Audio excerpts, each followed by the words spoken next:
আজকে কথাগুলো শোনার পরে আপনার মনে হবে যে ভাই তনি তো তাহলে যা ভাবছিল যে তার কাছে সাদাতের কাছে অনেক টাকা পয়সা আছে, পাবো সেগুলো হইল না জন্য অন্যজনকে বিয়ে করেছে। আবার আরেক পক্ষর মনে হইতে পারে যে না, শুধুমাত্র ভালোবাসার জন্যই তনি সাদাতকে বিয়ে করেছিল। স্বভাবত এরকম হয় না যে এরকম বয়সী একটি মেয়ে এরকম বয়সের একজনকে ভালোবাসবে বা এত বছর সংসার করবে। তো আজকে আমরা আলোচনা করব যে সাদাত রহমান চলে যাওয়ার পরে তনি কি তথ্য পাইছে, যে কত টাকার মালিক ছিল সাদাত রহমান, এবং সাদাত রহমান তাকে একটা মিথ্যা কথা বলেছে, কেন মিথ্যা কথা বললো একটু আলোচনা করব আমরা। দর্শক শ্রোতা, আমরা দেখেছি শেষের দিকে চিকিৎসা বাবদ একটা ব্যাপক পরিমাণে খরচ যায় সাদাত রহমানের, অনেক ব্যাপক খরচ যায়, যেটার জন্য সে ঋণে জর্জরিত হয়ে যায়। প্রায় 3-4 কোটি টাকা নাকি এখনও ঋণ আছে তনি, বিভিন্ন কারণে হয়তো বা ঋণগুলো আছে, বা আরও কিছু জায়গায় শুনলাম যে তিনি 12 কোটি টাকা ঋণ আছে ব্যবসা বাবদ, মানে এরকম কিছু দেখলাম আমি আর কি। শান্তি নাই, তাই না? এমনকি তারা যে ফ্ল্যাটে থাকতো, 2টা ফ্ল্যাট নিয়ে থাকতো মনে হয়, এমনটাই শুনছিলাম আমি, যে প্রায় 4 লক্ষ টাকার উপরে ভাড়া।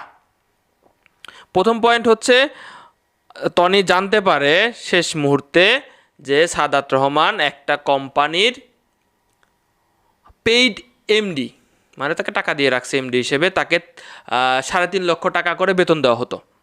তার অভিজ্ঞতা আছে, ব্যাপক পরিমাণে অভিজ্ঞতা রয়েছে, আপনারা জানেন। সো 3.5 লক্ষ টাকা করে তিনি বেতন পাইতেন।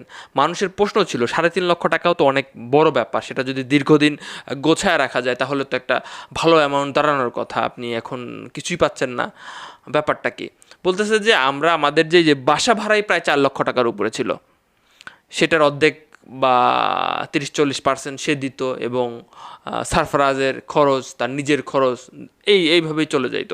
এবং সে একটা কথা বলতেছিল যে আমি তাকে এসব কথা জিজ্ঞাসাও করতাম না, তোমার কি আছে না আছে, কারণ অনেকে আমাকে সন্দেহ করে যে আমি টাকার জন্য তাকে বিয়ে করেছি, এই চিন্তা ভাবনা থেকে সে জিজ্ঞাসাও করতো না।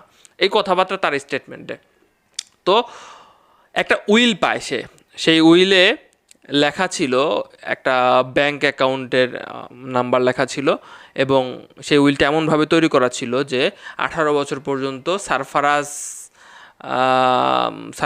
এইটা দায়িত্ব পালন করবে তনি, এবং 18 বছরের পরে সারফারাজের নামে হয়ে যাবে এইগুলা, ঠিক আছে? এবং 2টা সঞ্চয়পত্রের নাম্বার সেখানে দেওয়া আছে। সো তিনি যখন ব্যাংকে যোগাযোগ করলো তনি, তখন দেখলো যে তার ব্যাংক অ্যাকাউন্টে মাত্র 1,52,000 টাকা রয়েছে। এবং সঞ্চয়পত্র তো বুঝেন, তাই না? বড় বড় অ্যামাউন্টের মানুষ সঞ্চয়পত্র করে রাখে, ভবিষ্যতের কথা চিন্তা করে, সেখান থেকে আবার ইন্টারেস্টও আসে। তো 2টা সঞ্চয়পত্রের নাম্বার লেখা ছিল, সেই 2টা সঞ্চয়পত্রের নাম্বার খোঁজ করে তিনি জানতে পারেন যে 2টা সঞ্চয়পত্র আসলে নাই। তাহলে কথা হচ্ছে কেন তাহলে তনিকে মিথ্যা উইল দিয়ে গেল বা বানিয়ে গেল? অনেকেই, তনি নিজেই বলতেছিল হয়তো বা তনি তার স্বামীকে সাদাত রহমানকে বলতেছিল যে তোমার সন্তানের নামে তো তুমি কিছু করে যেতে পারো, তো তার নাই বেচারার, এখন সেটা বলতেও পারতেছিল না। এখানে জাস্ট একটা দেখানোর মতো হইলেও একটা কিছু বানাইতে হয়ে গেছে, এরকম একটা ব্যাপার স্যাপার সে বোঝাতে চাচ্ছে।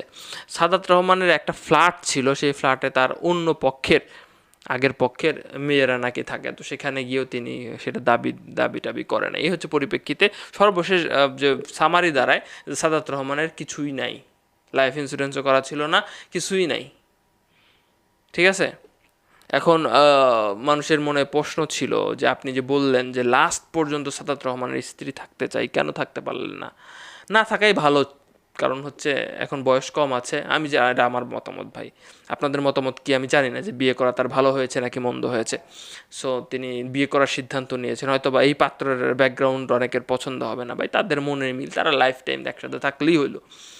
তাদের সন্তান আছে, তার সন্তানদের পিতৃ পরিচয় পাবে, এবং ভালোভাবে পড়াশোনা করতে পারবে, যেহেতু বাইরের দেশের ছেলে শুনছিলাম আমি, তো সেখানে ভালোভাবে যদি পড়াশোনা করতে পারে, উন্নত জীবনযাপন পায়, ভালো না? অবশ্যই ভালো।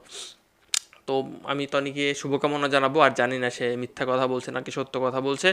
আর মানুষজন সত্য মিথ্যা যাই হোক, মানুষজন এই কমেন্ট করবেই যে আসলে টাকার জন্য তুমি তাকে বিয়ে করেছিলে।